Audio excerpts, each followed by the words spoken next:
Okay, number 3. In a multiple choice, this is a discrete random variables, page 6, by the way. In a multiple choice test, there are 10 questions. Each question has 5 choices, one of which is correct. If 70% is the pass mark, and Raj, who knows absolutely nothing about the subject, guesses each answer at random, determine the probability that he will pass. This is kind of like our investigation, right? In a multiple choice test, there are 10 questions, so this is the number of trials, right? Or n. Each question has 5 choices, so this affects the probability of success, p, right?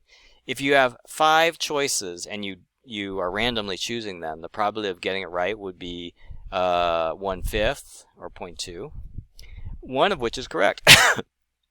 If 70% is a pass mark, and Raj, who absolutely knows nothing about the subject, guesses each answer at random, determine the probability he will pass. You know how normal distribution, I always encourage you to draw a picture. I always encourage you to draw a picture for binomial distribution also if you're going to use a calculator, because it helps you put the right numbers in the calculator. So in a multiple choice test, there are 10 questions. So this is going to ask kind of like how many you get right and how many you get wrong. So the first probability is like, what's the probability you get 0 right? What's the probability you get 10 right would be the last one. If 70% is the pass mark, then basically we're looking at 7 out of 10 correct, right? And we want to know the probability that he will pass. So basically the passing would be either getting 7, 8, 9, or 10 correct. So this is passing, right? So we want to know the probability that he gets between 7 and 10. But remember, the calculator is not good at calculating 7 to 10. It's only good at calculating 0 through 6. So the easiest way to do this is to use the calculator to figure out the probability that he gets between 0 and 6 correct, and then subtract that from 100%. Okay? So we already know that 10 questions are the trials. P is 0.2. What else do we need to know? We need to know the number of successes. So that would be the 6 here. Okay? Because binomial CDF, it's going to take this input of x equals 6, and then it'll calculate the probability that there are between 0 and 6 correct answers. So I'll do second distribution, and we'll go to binomial CDF, and we'll put in 10 questions total, trials. We'll put in 0.2, chance of getting it right, and we'll put 6, number of correct or less, 6 or less correct, and this will give us the probability that Raj fails. Whoa, almost 100% chance of failure. What is the probability that he can pass? We'll do 1 minus that. Super small. So it's 8.64 times 10 to the negative 4th. If I wrote this in decimals, it would be 0.000864. In percentage, it would be something like 0.0864%. Okay, probability that he'll pass, very small. Okay, number 5. Records show that 6% of the items assembled on a product line are faulty. A random sample of 12 items is selected with replacement.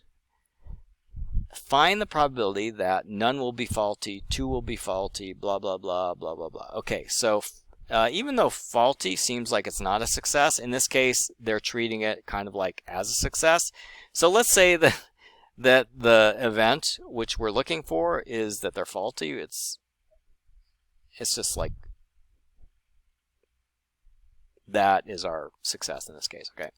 So what is the probability that you'll have 0 faults, or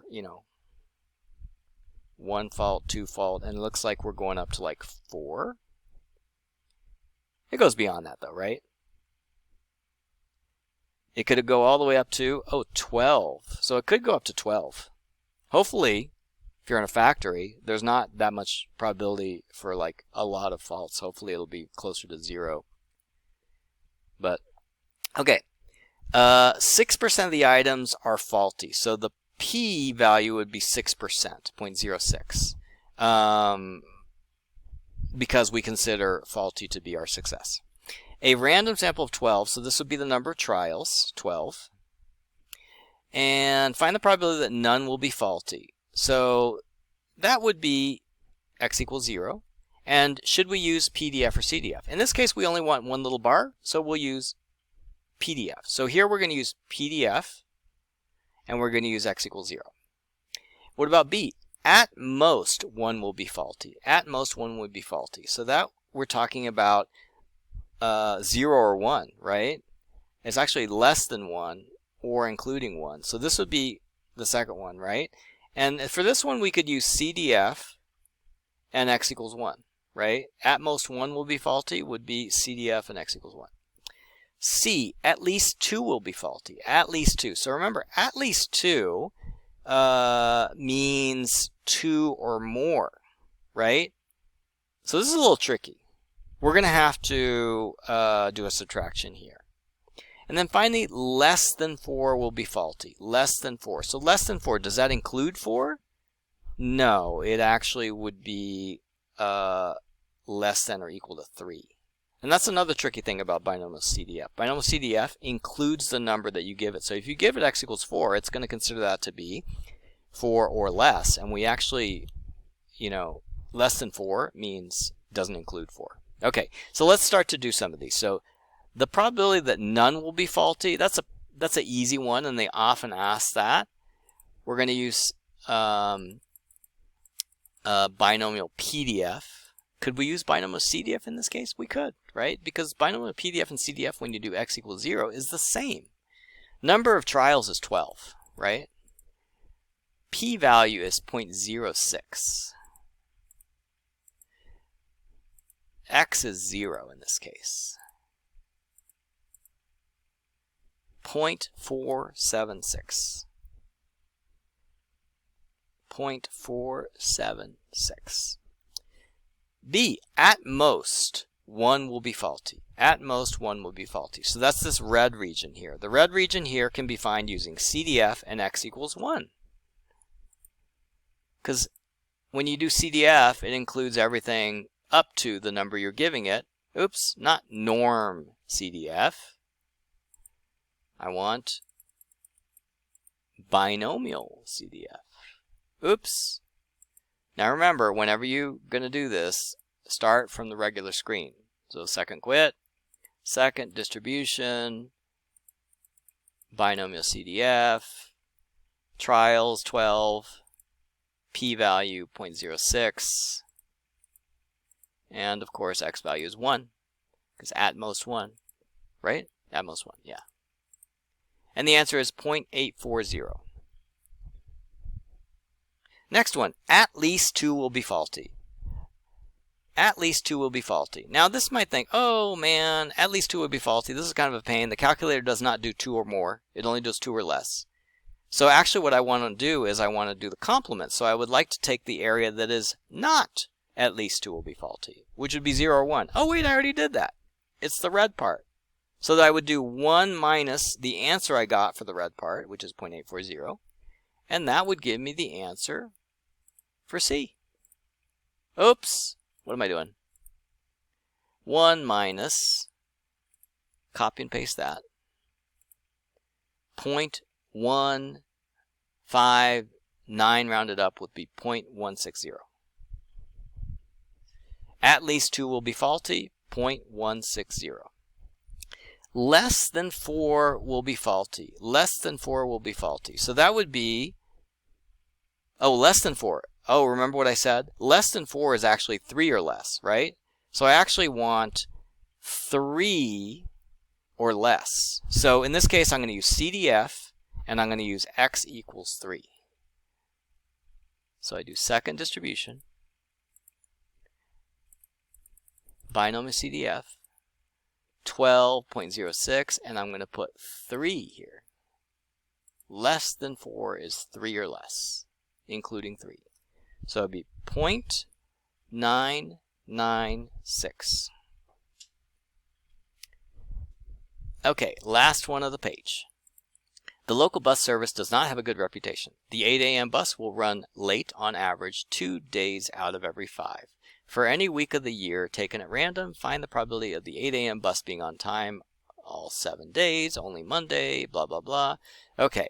First of all, where's the p-value?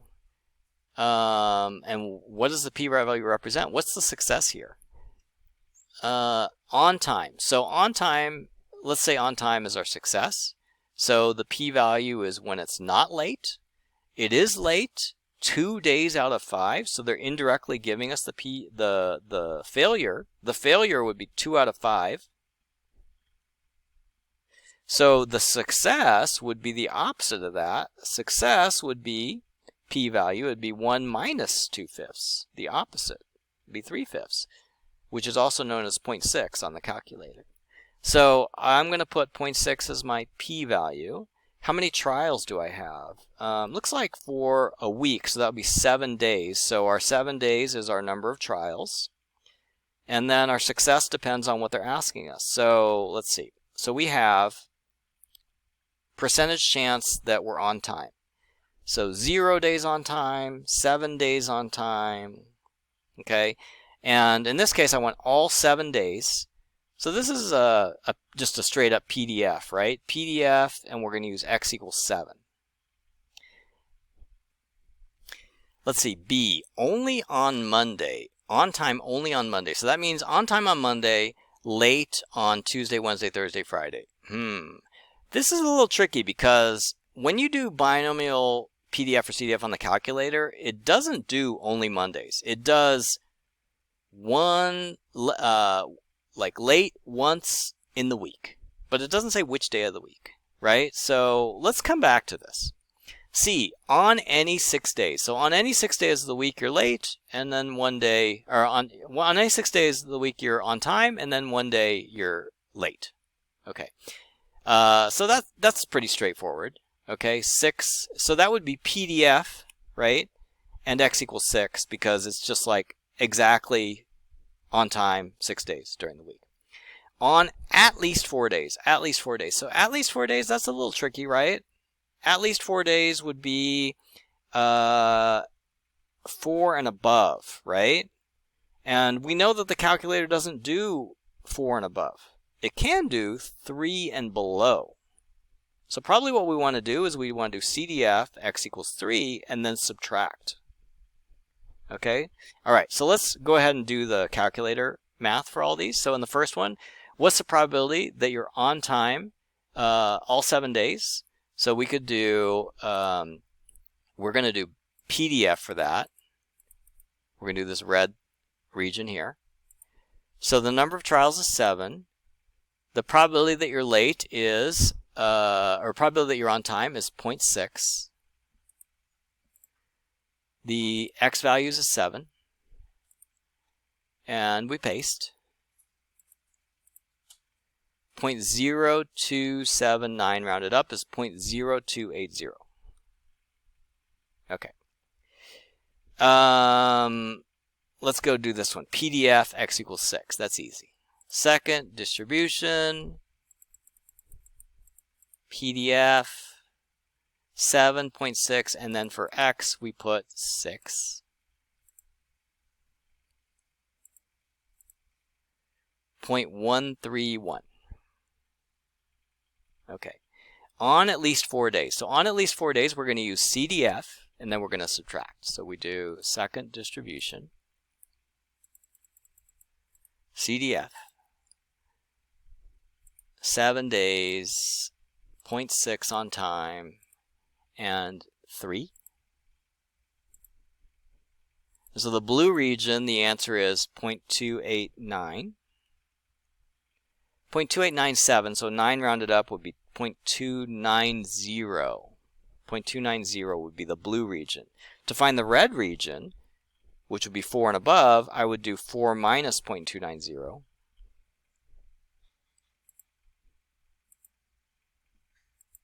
Which would be, the red region would be 0.710. Okay?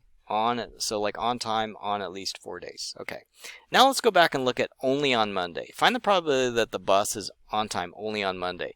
So remember, this is not a calculator binomial CDF PDF problem because they didn't say on any one day. Okay, and remember, when you use binomial PDF CDF, it adds up all the ones that are in different orders. So this is like one particular one, right? They only want the one where we're on time on Monday and then we're late on every other day. So we're like on time on Monday, and then Tuesday, Wednesday, Thursday, Friday, Saturday, Sunday. Tuesday, 1, 2, 3, 4. On the other 6 days, we're late.